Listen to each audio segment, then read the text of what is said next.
Alrighty. Joe Biden was inaugurated only a week ago, so while it's a little early to tell what kind of president he will be, I think we can already say something about what kind of boss Biden will be. You see, the day after his inauguration, he swore in 800 new federal appointees and staff in a virtual ceremony and gave them a short talk on what they could expect working in his administration. And among other things, Biden promised to fire them. No, don't worry. It's not what you're thinking. He's not stealing a page from Trump's playbook. You're fired. You're fired. You're fired. You're all fired. All four are fired. In fact, it's the complete opposite. But I'm not joking when I say this. If you're ever working with me and I hear you treat another colleague with disrespect, talk down to someone, I promise you I will fire you on the spot. On the spot. No ifs, ands, or buts. Everybody is entitled to be treated with decency and dignity. That's been missing in a big way the last 4 years. I love this. And I do get the feeling that Biden's leadership style is, shall we say, slightly different from the last guy's. Carol Leonnig, a Washington Post reporter who has followed Trump for years and co-wrote the book Very Stable Genius, said this about the Trump administration. Right. And I would add one thing, which is that in this den of dysfunction, the president has really encouraged, rival gangs to go up against each other, as evidenced by the fights he sort of cheers on. And maybe we shouldn't be surprised that a former game show host like Trump would use competition as a tactic on his staff. And some people do think that you get better performance out of people by pitting them against each other and making them compete for recognition and rewards. There's only one problem, though. It just does not work. The American writer and lecturer Alfie Kohn wrote an excellent book on the topic called No Contest: The Case Against Competition. And he said this: I've been studying this subject for years, weighing the research from many different fields. My conclusion is that optimal productivity not only doesn't require competition, it seems to require its absence. The best amount of competition in your company is none at all. And of course, besides the infighting, there are countless stories of Trump treating his staff badly and seeming to enjoy it, usually if he felt they weren't loyal enough to him. Now, President Biden, on the other hand, looks for civility and mutual respect from his employees. And from what I can tell, he's always been like this. Most people agree that Biden is, quite simply, a very nice person. Even his political opponents, who obviously disagree with his policies, still say amazingly nice things about him. And he's the nicest person I think I've ever met in politics. Is that right? He is as good a man as God ever created, and we don't agree on much. But I think he's been dealt a really gut blow. I think he focuses on what he's got to do, not what he lost.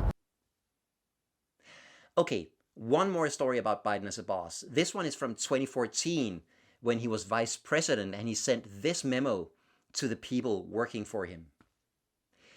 To my wonderful staff, I would like to take a moment and make something clear to everyone. I do not expect, nor do I want any of you to miss or sacrifice important family obligations for work. Family obligations include, but are not limited to, family birthdays, anniversaries, weddings, any religious ceremonies, such as first communions and bar mitzvahs, graduations, and times of need, such as an illness or a loss in the family. This is very important to me. In fact, I will go so far as to say that if I find out you're working with me while missing important family responsibilities, it will disappoint me greatly. This has been an unwritten rule since my days in the Senate. Thank you for all the hard work. Sincerely, Joe. I love this for 3 reasons. First of all, he starts with, to my wonderful staff. Here's a man who clearly likes and respects the people who work for him. Secondly, he shows his staff that it's okay to prioritize important family events over work, and of course it should be. And third, he ends with a thank you. And I know that seems shockingly simple, but some bosses almost never thank their employees for anything. Some bosses seem to want their employees to sacrifice everything in order to work more. I call it the cult of overwork, and I'm working on a longer video about why we have it, why it's so bad, and how we can fight it. So subscribe to the channel now and click on the bell thingy to make sure that you see this video when it comes out. And you may think it sounds stunningly obvious to not work your staff to death, and I would absolutely agree. But when I originally posted about Biden's memo back in 2016, it went viral because a lot of people liked it. But it also caused a lot of very grumpy people to criticize it for various reasons. Some people just couldn't believe that this could be true. One person wrote, "If I ever got a letter like this from an employer, I would think there is a hidden agenda." But those that go the extra mile still get the promotion. It's lip service to the politically correct. If anyone believes that memo, they must not understand American work ethic. Or this one, "This is reverse psychology at its best." Others said that this lax attitude of letting staff take time off for families, all well and good in the government, but would never work in a real workplace. One person wrote, "That's easy to write if you're not running a profit-making business, fulfilling commitments to clients." Somebody else said, "Sure, what does he care? It's the people's money, and he's never signed a paycheck in his life, so it's not his money." You already said it's not his money. That's nonsense, of course. This is great leadership in any workplace, public or private sector. I firmly believe that if you want to give the taxpayers an efficient government, then Biden's policy is the exact right policy. Still others said that this soft attitude would surely tank any workplace sentimental enough to actually let its employees take time off for family. One person wrote, "Nice sentiment, but totally disconnected from current reality and results. Consider it this way.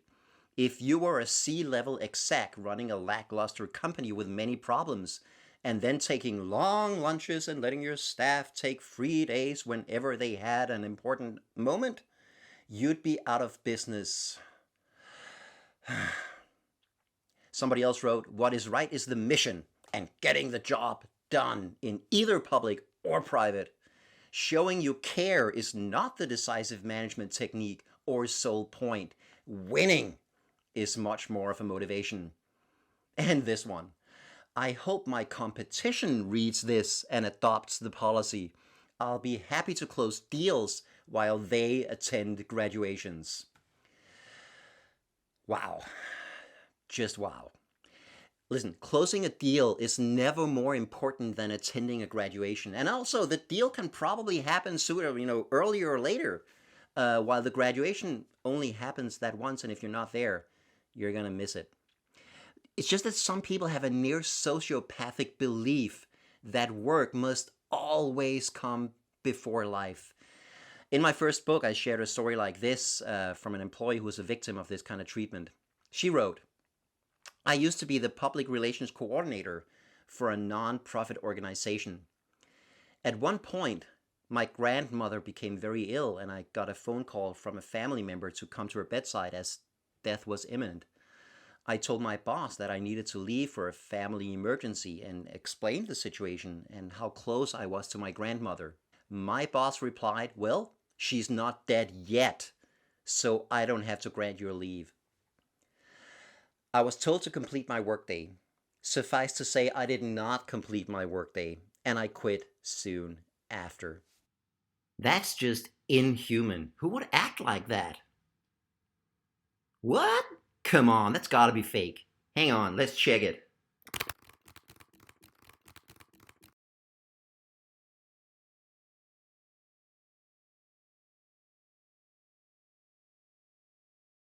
Holy crap. And finally, some people were critical simply because they didn't like Biden. I think this one was my favorite comment out of all of them. "The man is a complete buffoon." Now, if you can't even spell buffoon, you might just be one. What do you think? What do you think? Would you rather work for a boss like Trump or a boss like Biden, regardless of their political views? Do you personally put work before graduations, weddings, and funerals?